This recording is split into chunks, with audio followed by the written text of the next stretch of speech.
Annaleigh beautiful Baberham. Hi.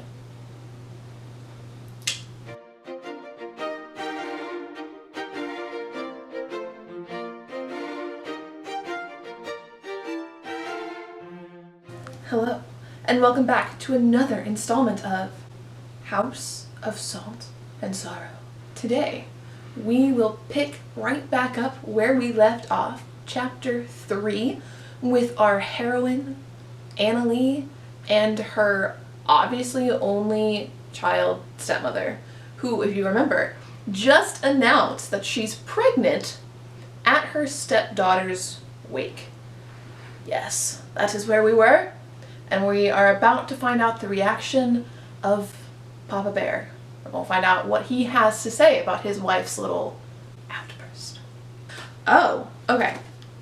So we're not even going to get to see the father's reaction. That's so frustrating. Rude. That's the only reason why I wanted to keep reading this book, is to find out what the dad said. It was taken away. What gall!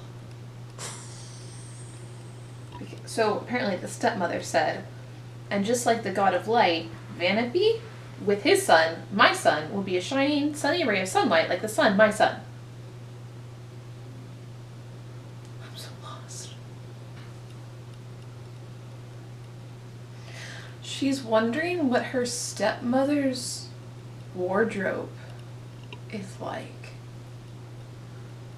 Like, so she's taking off her stockings, right? And she's like, I wonder what Morella's, the stepmother's, what her wardrobe is filled with.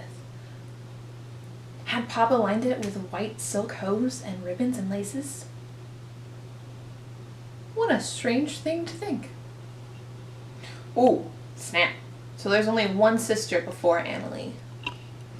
So the clock is ticking before Annaleig's time will come up. Ooh, and then she'll be the ghost that's writing, and that's what we're looking forward to. The stepmother thinks that her son, if it is a son, remember, too early to know, should she have a son, he will become Duke. But apparently, that is not the case. The girls will become duchesses. And so Annaleigh, she is sixth in line, or the sixth daughter, so she didn't think anything would ever happen because, you know, she's sixth in line. Kind of like Prince Harry right now. But now she's feeling a whole lot of burden because if anything happens to Camille, she's gonna be the Duchess. T. Oh. So our heroine, Annaleigh, she's 10 months younger than her sister Camille, who's before her, to the fifth in line. And they're super close friends. Like super duper close. And there's still a lot more in this book, so I know Camille's gonna die, and that just makes me sad. Because I like my sister, and I wouldn't want anything to happen to her. Oh, T. Oh! So the younger sisters are like, I'm tired of mourning. And Camille, she said, and I'm sure your sisters are tired of being dead. It's these little nuggets of gold that make this book worth it. That's disgusting. Oh!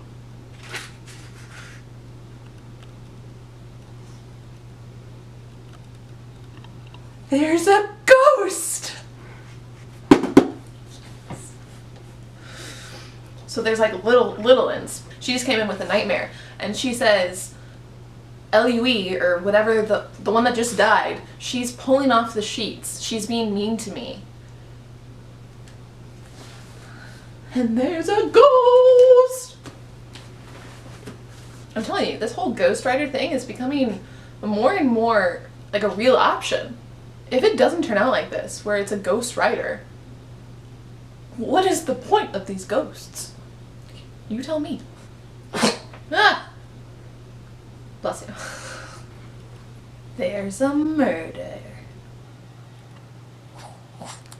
Okay, new theory.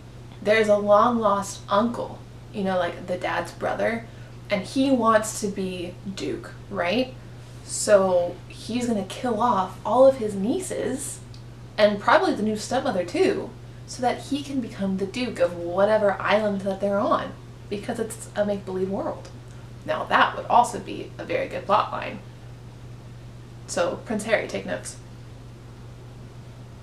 The dad is going for a midnight stroll in the dark along the cliffs.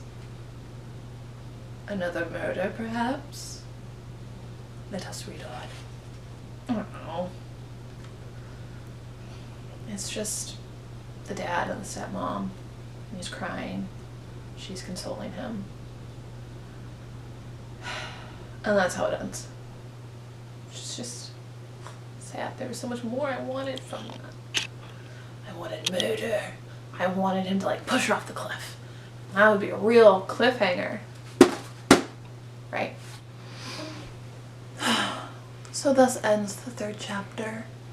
So in this chapter, the girls have been just chatting about their sister's death and, of course, their stepmother's announcement of the son-to-be, maybe. And they're all upset for good reasons. And so we've met a lot of the sisters. And then we have Annaleigh believing that it could be murder and that there's ghosts. We found out that there were ghosts, which is always good.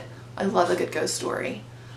And then we conclude with the parents out for a midnight stroll on the cliffs where the daughter fell.